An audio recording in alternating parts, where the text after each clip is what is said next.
Good afternoon and welcome to our second virtual annual members meeting. We're very glad you could join us, and we hope you will find the information we'll be sharing with you and the good news we're sharing with you of interest and of interest. So with that, I'll turn our program over to Juliet Reiner, our very capable executive director, for her report. Hi, everyone. Welcome. I just want to add, Bonnie, could you officially start the meeting because I thought I had, but okay. I call the meeting to order. I'm very sorry. No, perfect. Call the meeting to order. Now, right. Juliet. All right, great. So here's our agenda for today. We'll be giving you some reports, announcing our awards, and then the policy committee will be giving us a report. Our Sue Mullins, our lobbyist, is here to give us a report, an overview of the session this year. And then Bonnie will be presenting her report and telling us about this year's Palmetto Awards. And then we'll have our elections for new officers and board members. So in my report, I'd just like to go over like the organizational growth in the last year, some highlights from our mission work, and then I'd like to talk about our volunteer hours because our volunteers are essential to performing our mission, and then talk a little bit about our membership and support. So I'm just thrilled that we now have 3 full-time staff members. Lily Anderson Messick was part-time last year, and this year she came on full-time, so that's been fantastic. And you know Valerie Anderson, she's our Director of Communications and Programming, and she's running the show here today for us, just like one of our Lunch and Learn sessions. So thank you, Valerie. So our mission this past year was challenging, as you all know, during COVID-19, but you know, we all managed to adapt. Our chapters managed to adapt. We went to outdoors only for a large part of the year. We had some access to properties was limited, but we just managed to, you know, work on properties where we could, where access was open. We had to stop carpooling, unfortunately. We required masks and social distancing. We went to virtual meetings. We developed the Lunch and Learn program, and Valerie just took that and ran with it. And now we have FNPS after hours. So, you know, there's been some bright spots in COVID. We've learned a lot. We adapted, and I think we learned that we are able to adapt and grow even through adversity. So that's been awesome. So I'm just going to hit some highlights of our habitat restoration program and some of the work that we're doing. We had a great grant-funded project in Ocala National Forest at Silver Glen Springs. We planted over 14,000 plants in cooperation with the Forest Service. And so this particular spring, the whole area around it had been eroded due to, you know, people walking right up to the spring, but there also was a hillside with a dirt path that every time it rained, all that water just flowed and all the sediment and everything flowed right into the spring. So it was damaging the spring. And so that we were asked to help them with this restoration project. And so not only were there plantings around the spring, but the new path that was installed kind of zigzags through, and there's plantings, restoration plantings all throughout, so that will stop that flow of water every time it rains, so the springs won't be adversely affected. And then we have our Dicerandra project. We have 2 endangered Dicerandra species that we're working with. One of them is Dicerandra modesta. And so we're not only monitoring these species to make sure that the populations are stable over time throughout different management regimes, and just with climate change and everything, it's nice to know how they're doing. If they're not doing well, what can we do to help? And in this case, also this area that you're looking at in the photo, this was an area that was bulldozed and used for a staging area for a pipeline installation. And so now after that was all finished, we're coming back in, removing the invasive species, and then restoring with native plants that are native to that community. So that will help the Dicerandra species move back into that spot. And we may have to also assist it in its movement, but we've already seen it move moving back into that restoration area. So that's really exciting. And I'd like to thank our funders, Duke Energy and the Florida Forest Service, for grant funding for this.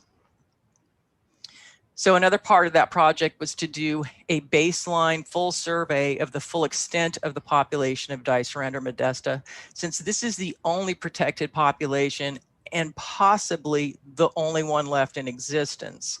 So it's really important that we preserve this population and monitor it to see how it's doing. So far, the report is good. So we're trying our best to keep it that way. And I would also like to point out, not only is it endemic to Florida, it's endemic to Polk County. So this is one of the Dicerandra species that has a very, very limited range in the state. So it's important to conserve it. And the other Dicerandra we're working with is Dicerandra cornatissima. And the main population that's protected for this species is in the Cross Florida Greenway. There's also some protected habitat protected by our partner Putnam Land Conservancy, but this is by far the largest population, and it's really important to conserve this and to monitor, which we do, monitor it every year.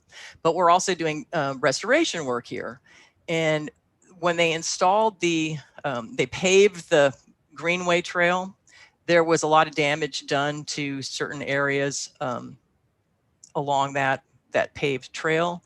And so we're helping to restore those areas, getting rid of bahia grass and installing native plant species. And so this is just some more pictures of our monitoring and a close-up of Dicerandra cornatissima. Another big project, and this is the project that's being overseen by our new employee, Lily Anderson Messick. And we're working closely with Atlanta Botanic Garden, and that's Ashlyn Smith on the left there in that photo. And so we're working to conserve Torreya by, number one, reaching out to private landowners and asking for permission to survey for Torreya on their property and collect cuttings of the Torreya that we do find, so that we can augment the national collection that the Atlanta Botanic Garden is keeping at their facility in Georgia. So this is super important because the vast majority of lands are in private ownership, and the 20,000 acres of potential habitat has gone unsurveyed. So we really need to know the extent to which this plant is still clinging on to life, because it's been really set back by disease issues. So what you're looking at there is not just a tree, it's actually a resprout of a tree that used to be much larger. And that's really the extent of what we're dealing with. There are no actual original trees left. Everything is a resprout. So we're working really hard with partners to try to understand the disease, the fungus that's impacting the trees, and get a better idea of exactly how many trees are out there. And by taking cuttings and preserving them in an offsite collection, we're helping to preserve the genetic diversity that remains in the species. So here's some pictures of how it's done. So we collect the cuttings, which we collect with a permit. So we have both landowner permission and we have a permit from the state of Florida to collect. And so cuttings are bagged up, they're sent to Atlanta Botanic Gardens. They root the cuttings, and then on the right you can see what a rooted cutting looks like. And then when they go from this out, when they're finished in the pots, then they're actually planted out in the Torreya nursery that Atlanta Botanic Garden is overseeing. And fortunately, they got funding this year from U.S. Fish and Wildlife Service to double the size of their Torreya nursery. So that's awesome. So out of the 20,000 acres of potential habitat, we surveyed this up to this year about 2,100 acres. And you can see the currently known Torreya tree locations. They're the purple dots on that map, but you can tell there's a whole lot more area for us to survey. So this is a long range project. Another one of our projects is the Warea amplexifolia conservation. It's a combination of land acquisition and management of currently protected lands, and we're working with our partner Putnam Land Conservancy. They've acquired a number of properties The Florida Native Plant Society acquired 2 properties, and we are managing those, actively managing those, as is our partner. And then we also have private landowners that we're working with, because there are private landowners out there who are interested in maintaining habitat for this species and for the endangered sandhill habitat. So that's been awesome, working with private landowners. We're also doing monitoring of rare species and habitat restoration work at Lake Louisa State Park. So the 3 species that you're looking at here from left to right, we've got Polygala lutonii, Waria, and plexifolia, and this rare grass, Schizachyrium niveum. So all of these plants were rescued from nearby areas that are being slated for development. And so we're trying to rescue entire populations of rare and also common species, and they're being reintroduced into restoration areas at Lake Louisa State Park, Oakland Nature Preserve, and St. Johns River Water Management District. And so actually some of the species you're looking at are not necessarily the plants we rescued, but the children of the plants that we rescued. So that's been a huge success, and we're really helping to bump up the biodiversity at the park. We're also doing restoration monitoring at Bill Frederick Park in Orlando. So this is a site that was a recipient site for a huge rescue about 3 miles down the road. The scrub habitat in the southern part of the Mount Dora Ridge that runs through Orlando is almost completely developed now. After these last few developments go through, there's only going to be 100 or few or less acres left of this habitat, and it's home to like so many endemic Florida species that are critically endangered, and they're just amazing species. I mean, this is just 3 of the rare and endemic species that occur here. Lupinus aridorum, or scrub lupin, on the left, Bonamia grandiflora there in the center, and Nalina bretoniana on the right. And so it's so important to help conserve these species and to restore the remaining habitat that is protected currently. Here's just a before and after shot of one of the restoration areas at Bill Frederick Park. You can see on the left a total blank slate. That used to be a disc golf, part of the disc golf course. And so it was just, you don't see any species at all there. It's just bare because of all the walking back and forth. But now you look at it with all the plants that we've introduced, the scrub habitat is just coming back to life, and the gopher tortoises are moving in. It's awesome. And here's a shot from St. Johns River Water Management District, the Little Italy site near Lake Apopka. Great sandhill site, great recipient site. And so the rescue efforts and the reintroduction efforts that we're working on here are, again, just like with the state park, they're helping bump up the biodiversity here. So it's a huge help to the land managers who are actively restoring the property.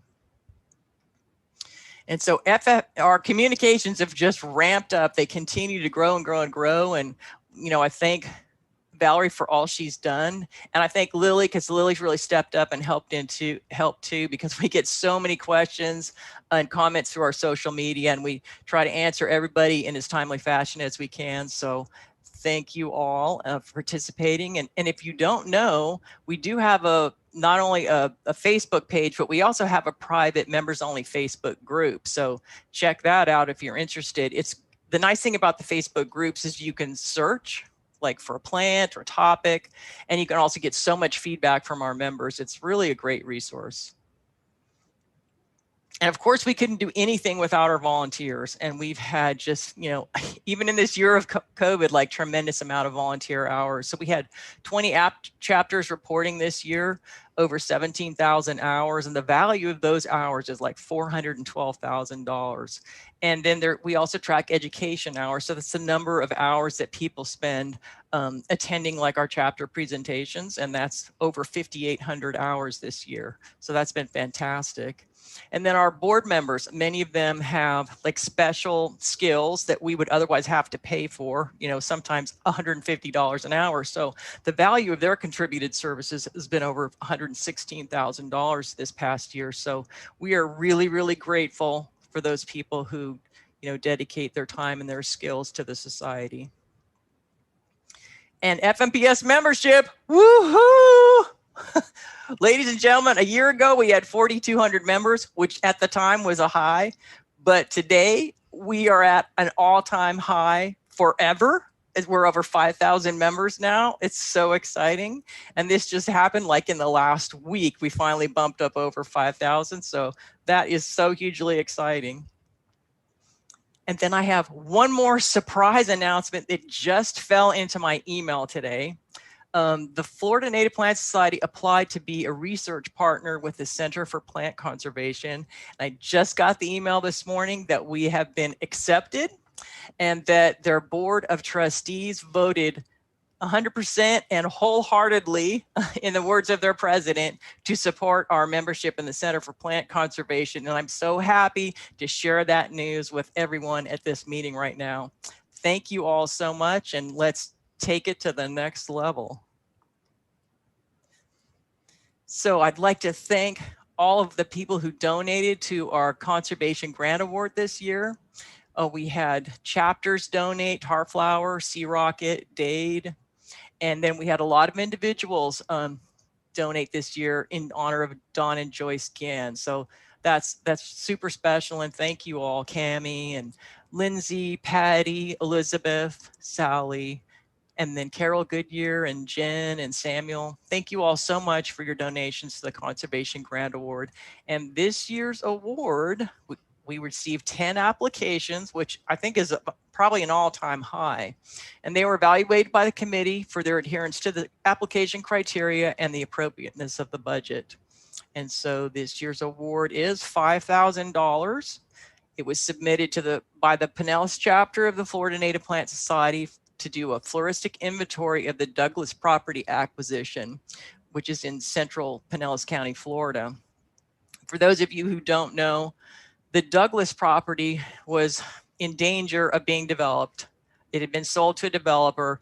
There was a huge community uprising, and our Pinellas chapter was like right there, like lobbying to save this property, which, you know, the former owner had wanted it to be preserved. So, you know, thankfully, all the hard work, all the fundraising, and they were able to acquire the property, the county was. So now the chapter is going to continue to be a partner with the county, and they're going to do a floristic inventory of the property so they can help with the management plan of the property. So that's pretty exciting.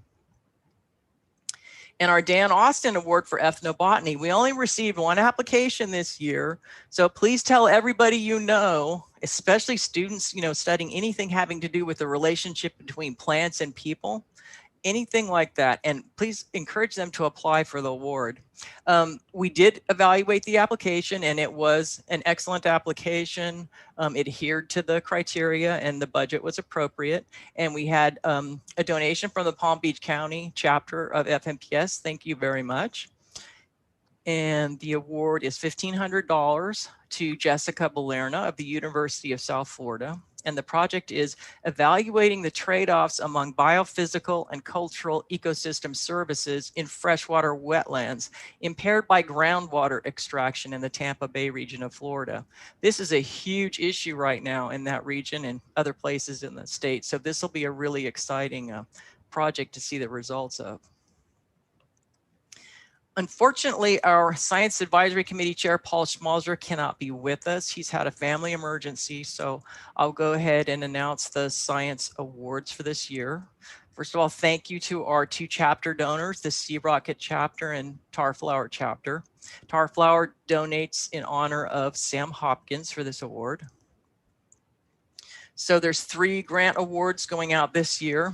Caitlin Bumby submitted the award for uncovering the true origins of rare orchid endemic to Florida, That's a $1,500 award.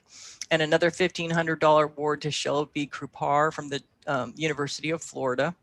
Genetic diversity and spatial genetic structure of Guzmania monostachya, I think that's how you say it.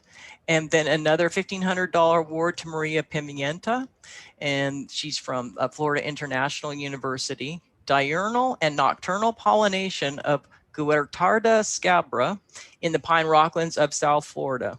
I hope I haven't mangled those names. And so new this year, we have the Cornelia McNamara Grant. And we thank you, Chris Calder. He sponsored this award for 3 years. And we received 2 applications for the award this year. And they were evaluated by the committee for their scientific merit, relevance to the objectives, and the quality of their methods and appropriateness of the budget.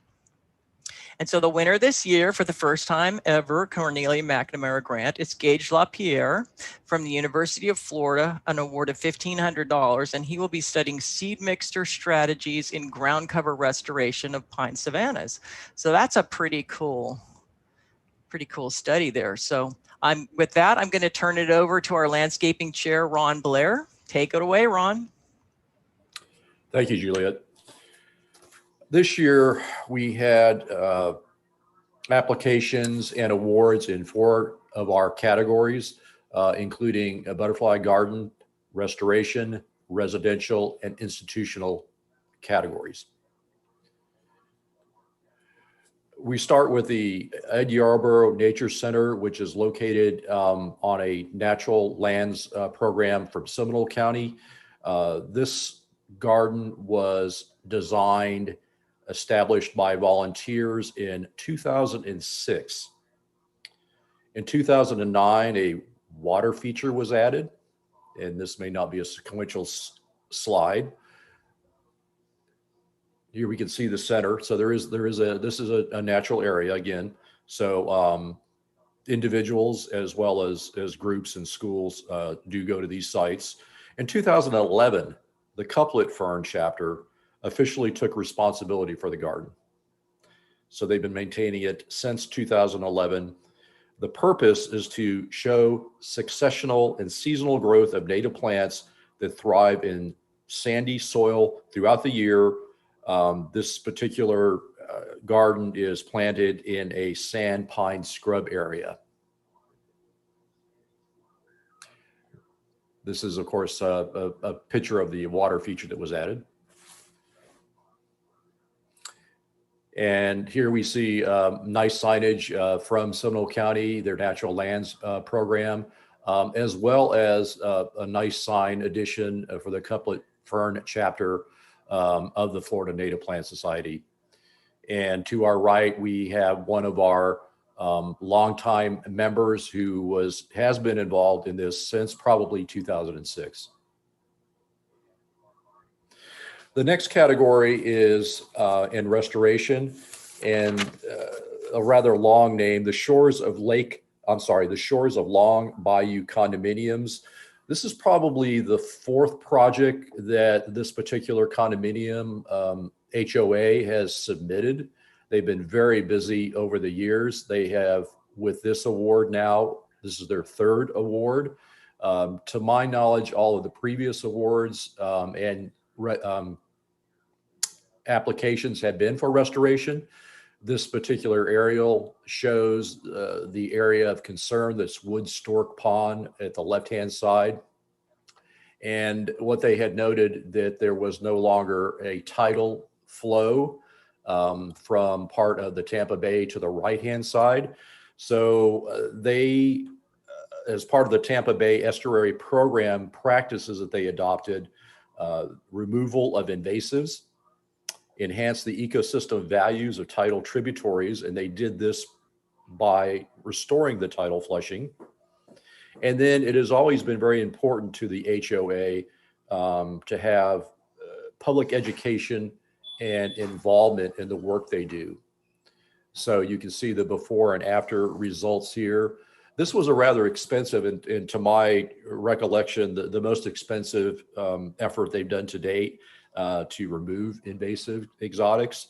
And they had about a $60,000 budgetary requirement. So they divided the project into 3 one-year phases, and they were able to fund this through conservation grants, through a fair amount of volunteer labor, and also from direct contributions from the HOA association itself.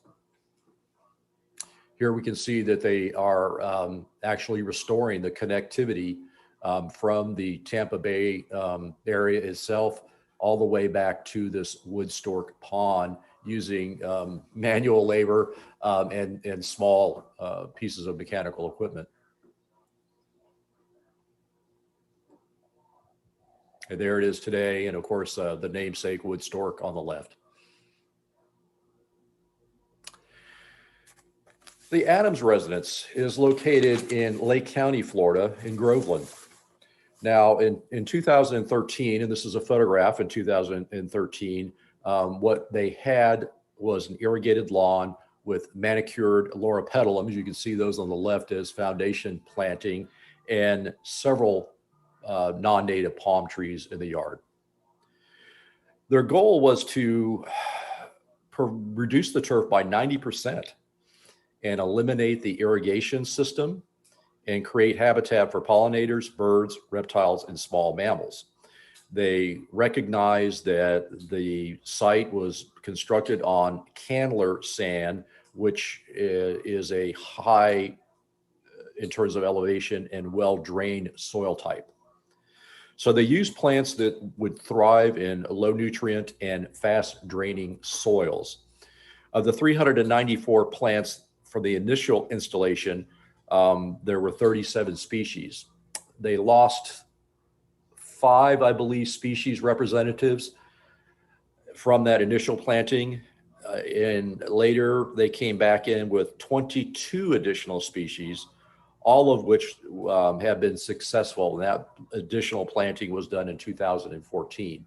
So you can see it's quite a transformation. It is a corner lot, so it's really high profile in the residential neighborhood, and it's really very nice to look at. You know, so it's a nice example of landscaped residential category.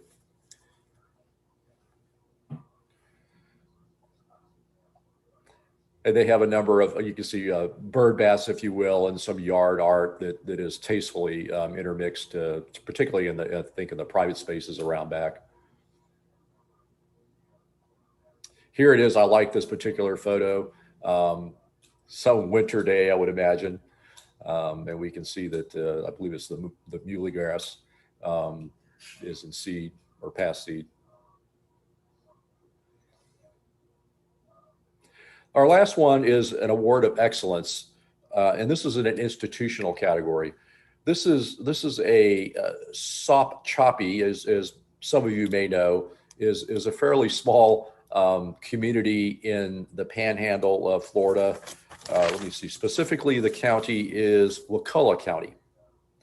So I believe you can see in the background, if not, there's an old train depot across the street from this depot garden. The depot garden itself is 1.7 acres. It had in it some native trees, magnolias, some loblolly pines, and some cabbage palms. The Sarracenia chapter started working with the city manager, I think mayor, in 2018 with a goal of establishing native plant gardens and diversity here. And they've been rather successful, as we can see. They were mindful of the fact that the site was probably originally longleaf pine and wiregrass ecosystem. They are also very mindful of where they occur in Florida, where there are a number of endemics, narrow-ranged endemics, and they have introduced successfully some of those into the garden. They presently have 90 species, including 3 milkweed species, and I believe you can see tuberosa in this particular photograph. Quite a nice display of tuberosa, in fact.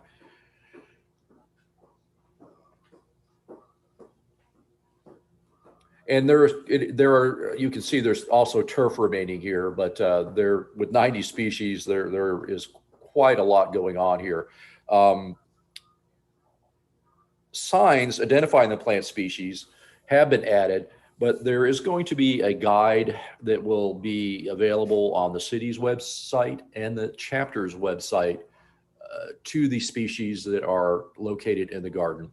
Here we can see some of the rare plants that would be found in that area, in a small tub area, a tub to keep them wet, I'm sure. Thank you.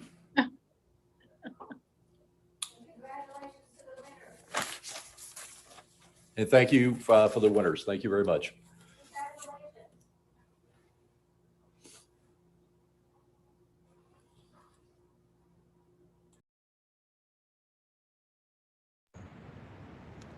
And with that, take it away, Sue Mullins, our lobbyist for the Florida Native Plant Society. Thank you, Juliet, and thank you, Donald. That was really, really nice to see things all over the state where we've made a difference. And so I'm coming to you about 9 miles from the Sopchoppy Depot here in Wakulla County. So it's nice to see stuff kind of in my own backyard as well. So, you know, this was actually a pretty good year. I got to tell you, we don't get many of those, and particularly in a non-election year. So I think we should all be very pleased of what was generated from this past legislative session. This session was the traditional timing of March and April, ending right at the end of April. And next year, session will actually start in the beginning of January and run January, February, and end in the beginning of March. So everything starts a little sooner. But, you know, the thing that I think we must really be the proudest about is our land conservation funding. You know, traditionally we would get 300 million per year through Preservation 2000 and then Florida Forever. And this was for our land conservation purchases. And so it would be divvied up between all the different managing agencies, environmental protection, fish and wildlife, the water management districts, different folks to purchase the list of the critically endangered lands that many of us on this call have contributed to in some way in terms of the science behind it, or, you know, helping point out unique features of these lands, particularly the native habitat. So for years, like I say, up until 2008, we would receive 300 million a year, well spent. Those lands are now priceless, the things that we bought every year with the land conservation funding. After 2008, we were zeroed out for a number of years. A few years we got, you know, 15 million here, 25 million there. And, you know, when you're trying to buy land in the state of Florida, it may sound like a lot, but it's really not. You could certainly in my neck of the woods, you could buy quite a lot for 15 or 30 or even 50 million. But if you look down in South Florida or in some places in Central Florida, when you're competing against development rights, that let's just call it $50 million wouldn't last very long. So this year, we actually received 100 million straight out for the Florida Forever Land Conservation Program purchases. We then received an additional 300 million to help add to not only Florida Forever, but a series of ecological greenway networks that have been worked on for years, mainly out of University of Florida. But this is in connection with the Florida Wildlife Corridor Program, which is a bill that actually passed this year, and I'll tell you a little bit about that. But the idea would be to add to existing Florida Forever properties, acquire new ones, and try to create a functional linkage ecologically between the managed areas, the preserved areas. And it's something that we've long wanted to do. In fact, our whole vision with Florida Forever has been a connected kind of mosaic network of conserved lands, public and private conserved lands. And this $300 million this year will certainly help us get there. So I think just with that $400 million, it's a lot to celebrate. No, the 100 million for Florida Forever isn't our traditional 300 million, but you know, it certainly did make us feel better to have the new 300 million in funding for the wildlife corridors or ecological network. So the other, well, let me just tell you a little bit about the bill that was passed for this is called the Ecological Greenways Network, and basically it establishes this corridor. You guys may have seen there's a trio of young folks who have been plotting this corridor, whether it's in a kayak or hiking or horseback or any other way they can get there. And they've gone from south to north, north to south, east to west, you know, zigzag back and forth for the last, I want to say maybe 5 or 6 years. maybe even longer than that, basically trying to raise awareness for this wildlife corridor. And those efforts have finally paid off. And basically what we're trying to do with this is, again, the ecological connectivity and basically try through the bill to cement that in statute, which is extremely important because now that it's in statute, it's going to be really hard to get rid of. And well, I say that knocking on wood, but we hope then that this new kind of program, a new look at protected lands is a step in the right direction for Florida. And frankly, there's some really good language in this bill on the wildlife corridors that basically you kind of you're looking at protecting lands and waters that not only vital for the wildlife, but critical to the groundwater recharge and watersheds, but also the connectivity of lands needed for flooding and sea level rise, the kind of resiliency concept. So a lot of good news there. Outside of that, we had more good news in the fact that we were able to help do away with the MCORS, roads to ruin, the toll roads that was dreamed up and passed a couple of years ago. Those roads have never been started. There's one connector that was already in the pipeline, so to speak, down around Hernando County that's being added to go north. And in this bill, what we've done is completely abolish the MCORS program and funding. MCORS was the multi-corridor roads, or something along those lines. Gene Kelly could tell you because he sat through countless hours of public testimony and his own testimony and all of the proceedings of the task forces that were legislated along with his MCORS new roads. And Gene, I want to thank him. I can't tell if he's on this. I'm sure he is, but he was just so steadfast in his support, very reasonable, pragmatic, fact-based support for not building these roads because simply the habitat. So much would have been lost. It's just hard to even calculate. But that is now a thing of the past.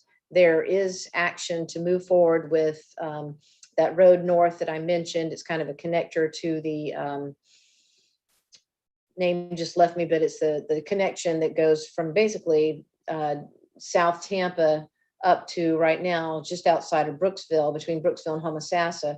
Now it would continue up, and we're not sure how far it's going to go, but they're basically trying to take some of the pressure off of I-75, Suncoast Corridor. That's what it's called, the Suncoast Connector Toll Road. But anyways, as you guys may know, when you get on I-75, it's kind of a giant parking lot between about Ocala and High Springs, or therefore between, mainly between Ocala and Gainesville. So there is very good reason to try to limit or funnel some of the traffic off of that road. There's traffic accidents daily, and it's just a terrible place to spend your day if you've ever been there on I-75 trying to get north or south. There's also another road that may be looked into down in South Florida, again, trying to alleviate some of the pressure from about Manatee County down south into Naples, Fort Myers area. Those roads are not, in terms of how long they're going to be in the funding, they're not a given. So we're going to study that. We're going to finish what's already been set out to do, but we've gone back with this this killing of the MCORS roads bill. We've turned it back to DOT, the local transit authorities, which are made up of your local governments and planners, and we're going to let them determine in 5-year increments what Florida needs, what we can afford, how we get there, which is the common sense way to do it, and should have never been upended by this MCORS bill. So that was the other really good bit of good news. Now, one thing that I think you'll find interesting is this year there's at least 15 bills that talked about sea level rise, resiliency, various aspects of climate change. Interestingly, one passed, and although it does create, let's see, the numbers here say that we've got somewhere around $100 million each year that would go out in funds to local governments and district governments to help develop resiliency. And it's not completely spelled out what that means. We're hoping that it doesn't just mean seawalls and coastal hardening. But interestingly, the bill throughout the entire thing talked about coastal flooding, sea level rise, all of the different aspects of it, and never mentioned the phrase climate change. So kind of shades of the past administration still hovering in the Capitol in that, kind of reluctance to talk about, the cause between sea level rise and the flooding, et cetera. So the annual allocation of the 100 million would address the coastal flooding, again, by the local governments. But we were able to actually get some language in the bill that talks about natural climate solutions. And what that is things like, oyster beds, continuation of barrier islands, trying to do away with the beach renourishment in some areas that are just, shifting things around and making it less stable. But in particular, it's restoration of coastal and near coastal areas that we think are important, coastal wetlands, et cetera. So the other native plant communities that are in the coastal zone that are essential, we're hoping that we can continue to protect them as the first line of defense against sea level rise, and therefore take a natural climate solution to some of the issues that we're facing. I mean, in Miami, I'm not sure how many of you are from South Florida, but Miami has been experiencing for a few years now what they call sunny day flooding. You don't have to have a drop of rain, the water rushes in despite that. So at least people in South Florida are paying attention, and all the way up to the Panhandle, the area around Pensacola in Escambia County, almost the exact same thing. We don't have to have rain, but we do have floods, and that's obviously from forces beyond the natural scheme of things. So we feel pretty good about that, and pretty good as well about some other funding that we got in this year. We got $311,000 for our endangered plant research, and that's what you guys use, of course, to allocate for grants, some of which you're just presented. I think it was recipient of some of those funds. But basically, it's the good work that's done by the society to help local governments and local community groups basically do on the ground work for endangered plant species. So we felt pretty good about that. There's a lot of other numbers you guys are probably seeing in your local papers, but there's $150 million for beach management, which is we don't think is that great an idea most of the time.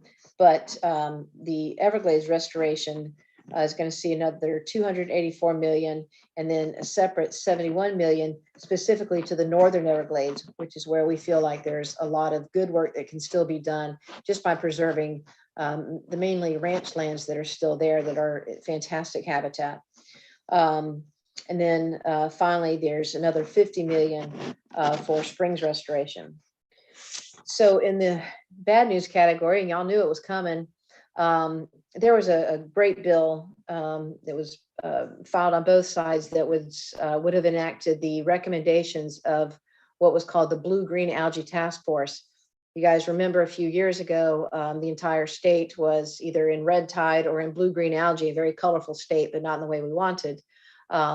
It was, obviously from the kind of nitrates and other inputs that was, for the most part, that was serving to basically pollute the water and make it unswimmable, unfishable.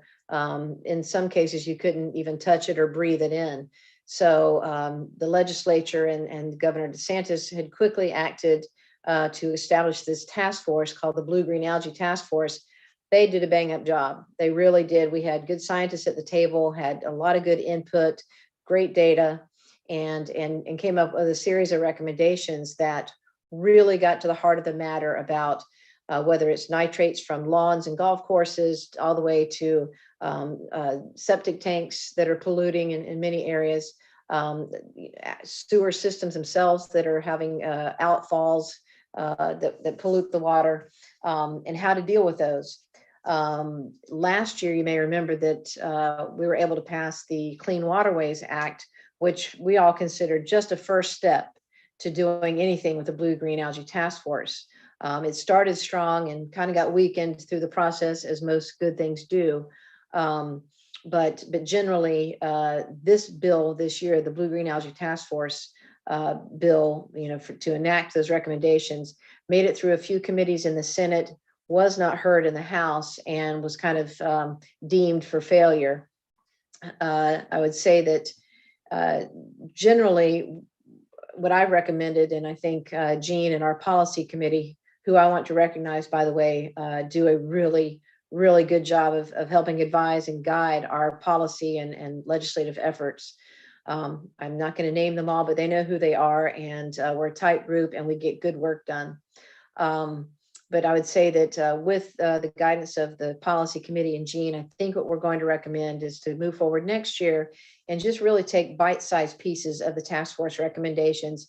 This bill this year had all of them. I think there's 12, and it was just too much. The House couldn't even entertain the thought of it. So we're going to try incrementally, which is usually the way things change, and see if we can have another bite at the apple and get some of these recommendations, which are so crucial to the clean water that we all need and for a healthy Florida and healthy habitats. So looking forward to righting that wrong next year.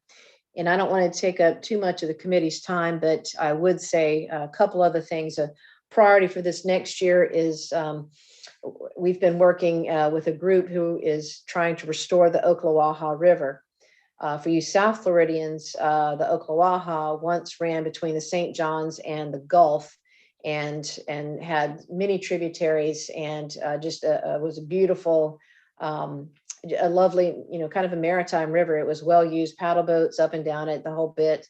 And then when the Cross Florida Barge Canal, another great idea for Florida, when it was built in the late 60s, early 70s, they dammed the Ocklawaha and then lost about 15,000 acres or more of floodplain forest, and basically just, when you try to cut a canal across a peninsula, you can imagine everything that goes wrong. Well, the Ocklawaha really took it in the teeth and has ever since.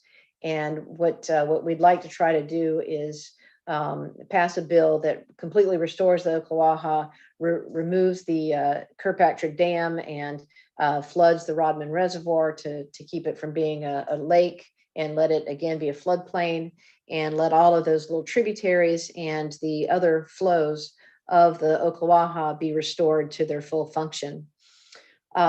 This is something, again, we're working on with some partners, and should have more information for you as we move forward, but we are, again, hoping to file a bill next year to make that happen.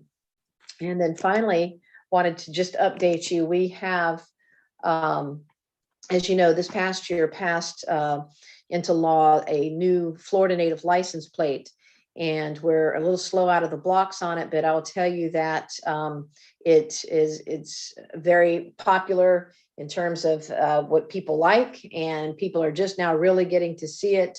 And we have a little committee of staff and a couple of board folks who are helping with that. And I would just encourage all of you, if you haven't seen it yet, I think you may have seen it last week at the convention, but at the conference.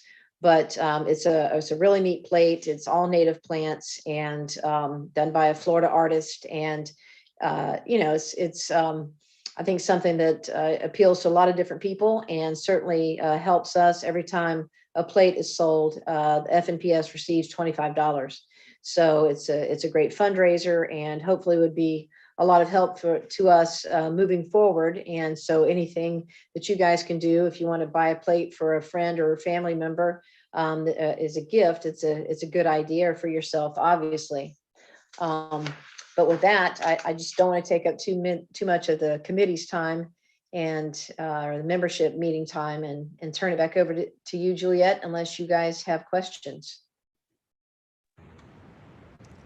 Thank you, Sue. Valerie, do we have questions from the attendees? Can't hear you, Valerie. No, there are no questions from attendees. Okay, all right. Thank you very much, Sue. Thank you. If you want to purchase a plate for yourself or as a gift, you can go to our website. You can click on donate right there on the page, or you can click on the drop down how to support FNPS and read all about it, see the plate, and buy it for yourself and or as a gift. Thank you. So with that, I'll turn it over to Kara for the Council of Chapters.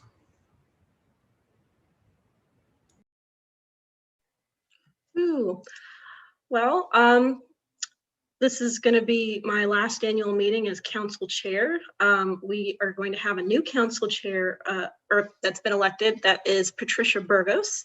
And with that said, let's go ahead. I just wanted to provide an update on some of the activities that we're doing, or just like a selection of what we've accomplished in the past year.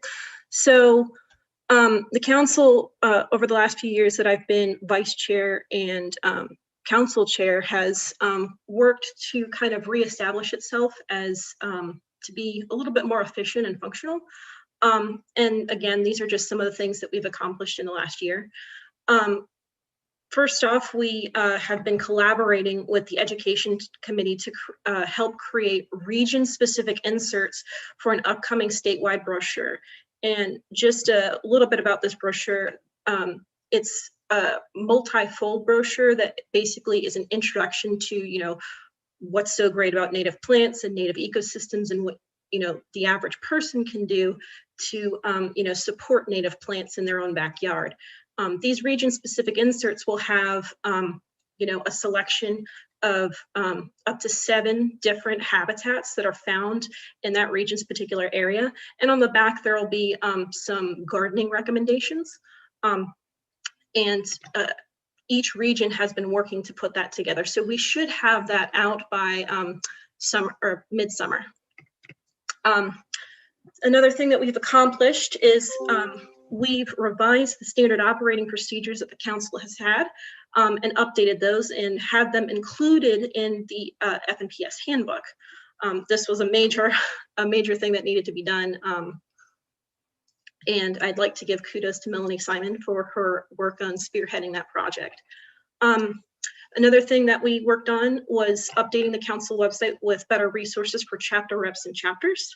Again, I'd like to give kudos to Melanie for spearheading that as well. We have also coordinated at least one outreach workshop for chapters and their members. We're hoping to continue to coordinate similar workshops going forward. You know, again, perhaps more workshops to communicate outreach strategies or, you know, similar things. One of our chapter reps actually translated the membership brochure that we currently have into Spanish. Yeah, so that was actually done by Patricia Burgos, our incoming council chair. Another thing that we accomplished is we contributed some ideas to the incoming strategic plan. We're really excited about where that will take us in the future. And as part of the work that we've been doing with the region brochures, we've been trying to work on a framework for the council supporting collaborative regional meetings between chapters. We want to do more to foster networking and cooperation between chapters, either for, you know, field trips or programs or just, you know, workshops, etc. We want to make sure that the chapters are doing everything they can to, you know, carry out their mission individually, but also working together at that. You know, we're strong, since we should be working together because we're a society. So the more that we can do to support that, especially as the council, the better. And that said, we've worked on developing a framework for student scholarships for the annual conference. So this is meant to give chapters a way to basically help support students, or at least support additional students going to the conference, so that we can increase increase attendance of younger members. And we've also expanded the Interchapter Disaster Relief Initiative. which is meant to support participating chapters during times of national, state, or local disasters. So, for example, if a chapter, in South Florida has to deal with, another Hurricane Irma situation, and they have all of their important materials in storage, and that storage gets broken, the Interchapter Disaster Relief Fund would provide them with resources to replace those materials that have been lost so that they can get back to carrying out the mission as best as they can. And again, this is just a selection of some of the stuff that we've done. There's more projects planned for the future, and that's it. Thank you, Kara, and thank you to all the chapter representatives on the council. And with that, we'll turn it over to our president, Bonnie Basham.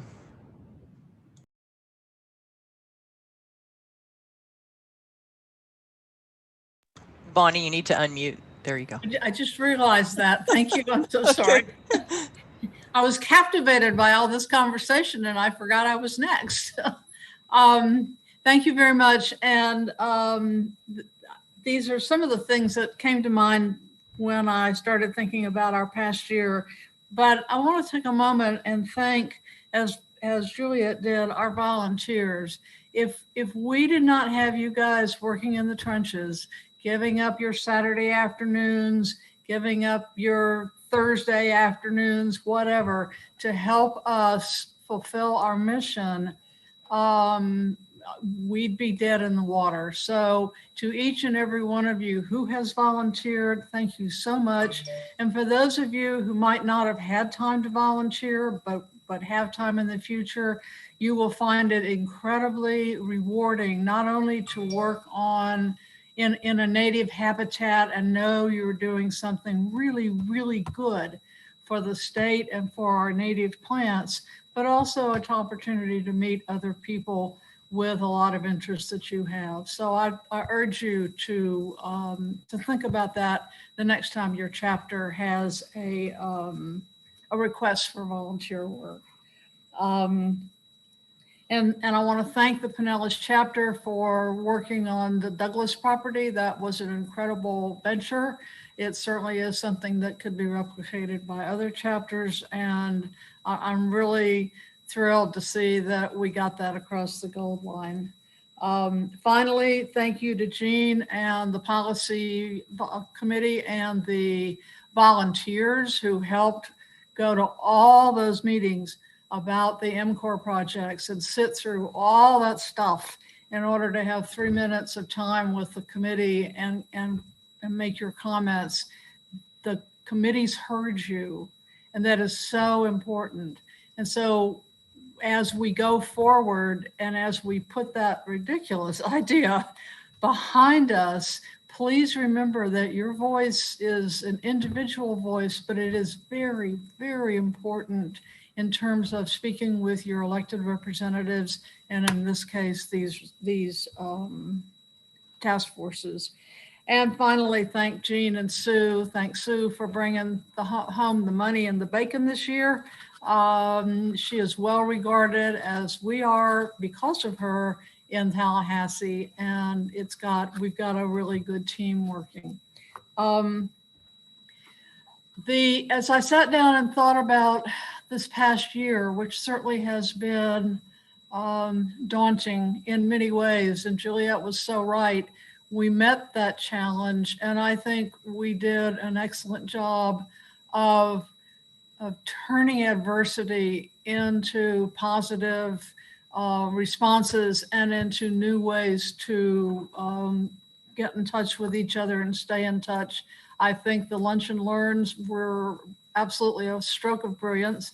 I really appreciate all the effort that Valerie has gone to put those together, and I'm looking forward to our continuing them. And as we went into this time last year, we were struck, the whole nation was struck with the whole concern about diversity and about accepting people regardless of who they were, where they came from, what color their skin was, what language they spoke.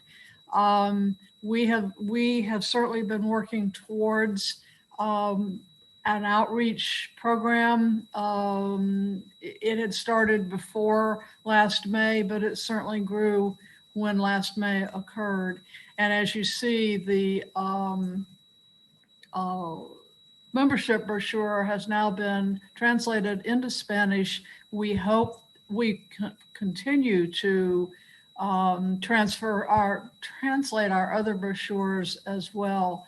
If you have a brochure or an idea for a brochure, if you could let me know, president at FNPS.org, or Juliet know, we'll certainly take a look at expanding our brochure offerings. I'm delighted with the license plate. Sue is right. We have 2 years to sell 3,000 plates. That's not insurmountable, but it certainly will require a lot of effort in your chapters. You might want to take a picture of the plate to your next chapter plant sale, and share it there. But I'm excited about the plate, and the FNPS receives a portion of the plate price to go towards our mission work. So it's very important for you and your friends to buy plates and help us. The MOLES brochure and the Good Citizen Guide brochures are 2 new brochures we're bringing online. The Good Citizen Guide brochure, with the help of Kara and the Council of Chapters, we will actually have inserts for people moving to Florida, or maybe moving from North Florida down to South Florida. We'll have inserts in those brochures that show you what types of plants do best in the type of area that you are located. So it'll be a nice addition to our brochure rack. We started this year in a strategic plan. We do one of these every 5 years. We are meeting and taking ideas from members and from everyone with respect to strategic planning and the goals that we want to set and you want us to set for these next few years. We have a marvelous relationship with the Florida Department of Transportation. This actually came out of a situation here in North Florida where literally the bulldozers were coming down the road to strip away critical habitat, and we didn't know about it. So we got everything stopped, and we were able to do a plant rescue and rescue the plants that would otherwise have been destroyed. But then we sat down with FDOT and with the Florida Wildflower Foundation, and we are working on a way for you chapters to know ahead of time when roads are going to be maintained or otherwise habitat could be lost, so you can get involved and save plants and be involved with the FDOT on the ground. So you'll look for that, some information about that coming. I can't thank Jim Irwin enough in the Finance Committee. Jim Irwin has greatly assisted us in reassessing our investments so that the money that we have in the bank is making more money for us, for our mission. And Jim is leaving his Finance Committee position this year, but I certainly want to give a shout out to him and all of his efforts. And finally, I was asked to represent FNPS at the dedication of the first old growth forest in the state up here in Wakulla County. This is a network of an association that identifies old growth forests in various states. And I was really pleased to be able to represent FNPS there and at other places throughout the state. And let me just finish by saying COVID has prevented me from traveling this past year, I've had a couple of opportunities to speak virtually to chapters, but I'd be more than happy to come to your chapter, visit with you once we start back into those meetings. And I look forward to meeting more of you and seeing more of you as this next year proceeds. So thank you very much, and onward. Now, we're going to go into the awards.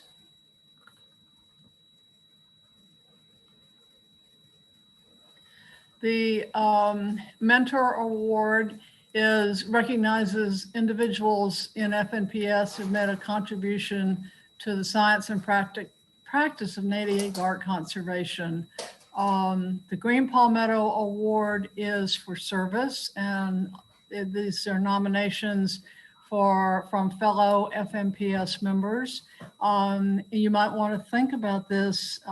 If there's someone special in your chapter, we certainly welcome these nominations sometime in the fall, as I recall, but we'll put a notice out. The Silver Palmettos are, I'm allowed to say thank you to super special FNPS members and board members and others who have given great service. And our Outstanding Chapter of the Year is nominated by any member of the chapter. So if you feel as though your chapter is special, and they all are, please let us know, and please nominate your chapter and let us take a look at it. So with that, I will move forward. Eric Menges is a PhD. I thought I saw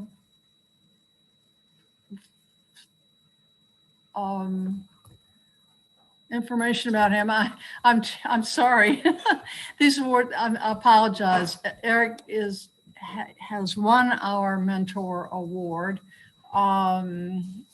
and I apologize for not having his background, but I will get it and we will send it out to you. I'll have Valerie send it out to you. Next, the Green Palmetto Couplet Fern has 4. Jan Mangos, Kristen Brown, Stacy Klima, and Thomas Walzak.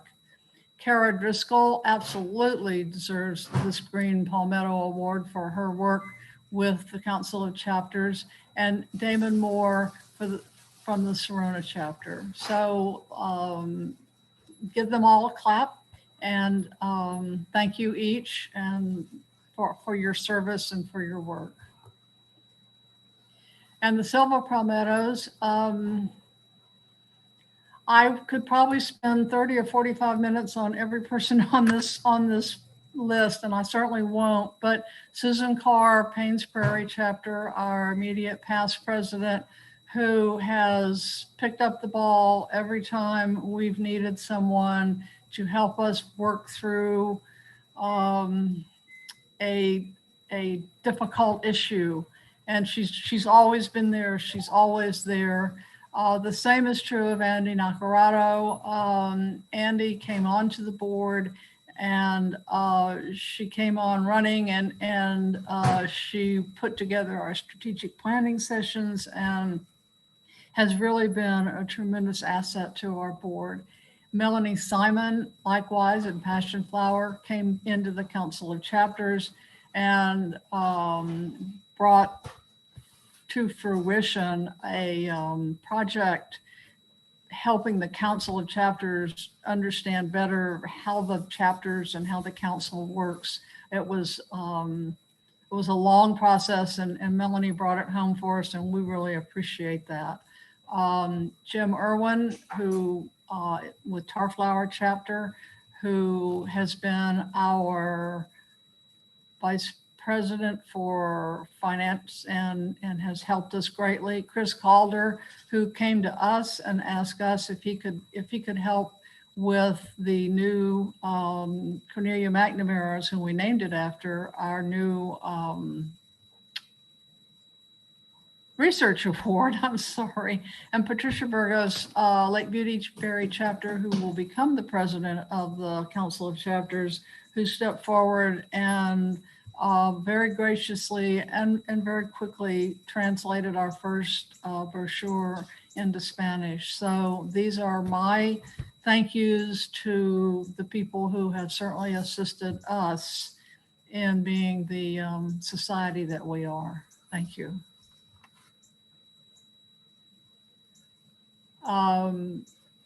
Juliet, do you want to do this? You want me to? Sure. so I we have imagine people are tired to hear my voice. no, not at all. Thank you, Bonnie. So we have 3 outstanding chapters of this year. Of course, it's really hard to narrow it down. You know, for years we only awarded 1, but it just seems wrong when there's so many chapters doing so much great work.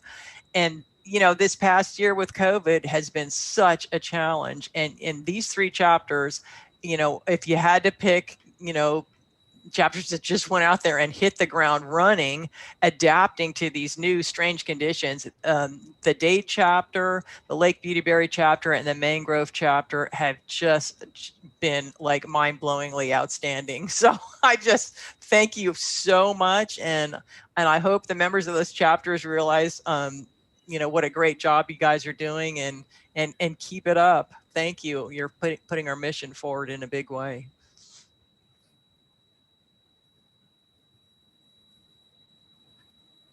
Back to you, Bonnie.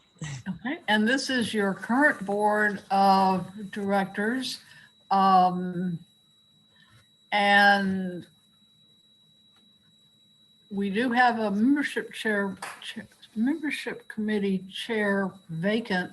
If any of you on this call today would like to discuss helping us with our membership committee, I can read these names off, or we can go to the. Good. Okay, thanks. This is the slate of nominees for the for this coming year. Mark Kateli as president-elect, vice president of finance Ann Redmond, treasurer Susan Carr, and then there are 4 people nominated for 3 positions as at-large members of the board. We are currently working on our bylaws in order to open up the board, keep the same number, but open the board up to more at-large members. So you've seen the background of these 4 people, and the voting will be open for the next 10 minutes. If you will go to the poll and vote, and in the event of a tie, we will have a runoff. Valerie, do you want to open the voting now? Yes, the voting is open, and people have been voting, so voting is open. If we want to give people a few minutes to vote, then we can do that, and then wait and then tally the results. Is that what you'd like to do? Okay. Yes, please. We need to give people a little bit of time. Okay. All right. So I'll set it. You want me to set a timer for Yes, maybe please. 5 minutes, What? 10 minutes? 10 minutes, I think. 10 minutes? Okay. So I can put a splash screen up. I think I can put a timer up. Let's see. That would be awesome.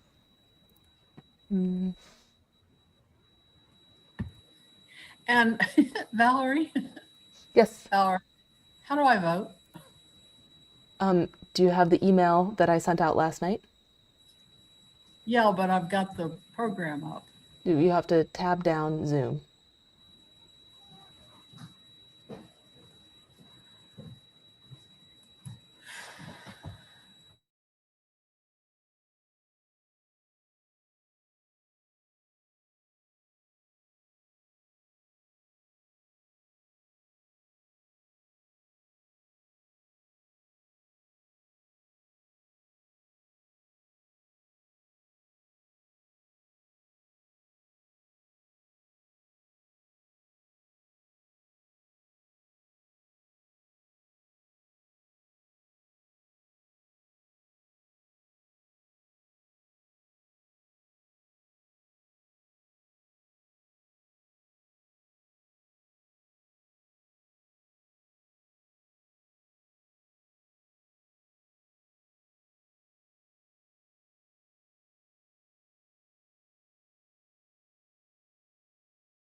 Hi guys. So we have a timer on for 7 minutes and 30 seconds, and everybody, I'll play some music in the background, and yeah, 7 minutes and 23 seconds. So just hang out and we'll do the vote tallies just to give everybody a chance to vote.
Okay. 1 minute and 27 seconds remaining.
Okay, welcome back, everyone. We have the results of our voting. Do you approve of the minutes of the 2020 annual meeting? Yes, 100% of people who voted approved of the minutes. Mark Kateli, we received 107 responses, and 106 of them were for him. So congratulations, Mark. You're the new president-elect. Ann Redmond for vice president for finance. She had 107 responses, and 100% voted for her. Susan Carr for treasurer had 87 responses, and 100% of people voted for her. Mac Camacho Vieira for director at large had 102 responses, and 99 people voted for her. And Susan Lerner for director at large had 102 responses, and 102 voted for her. John Benton had 94 responses, and out of those, 89 voted for him. Gabriel Campbell had 102 responses, and 92 voted for him. So that means our 3 new directors at large are Susan Lerner,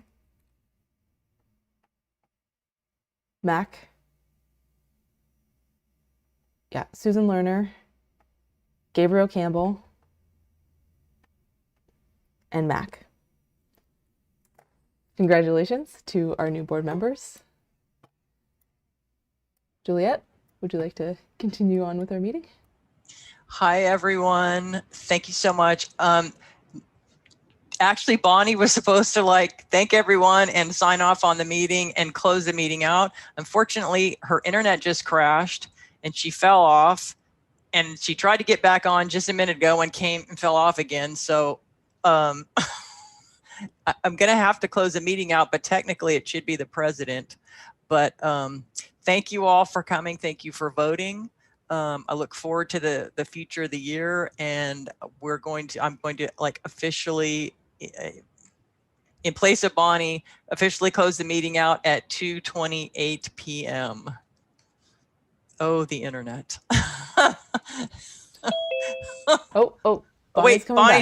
Maybe Bonnie's here. Back.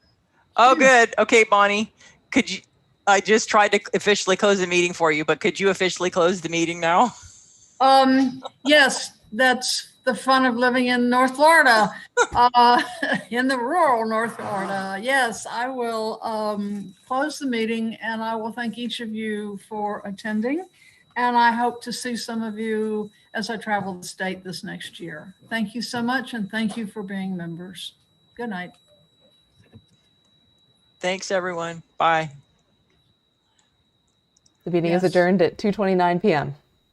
Right. Okay. Can you tell me who the 3 people are? The 3 new at large? I missed that.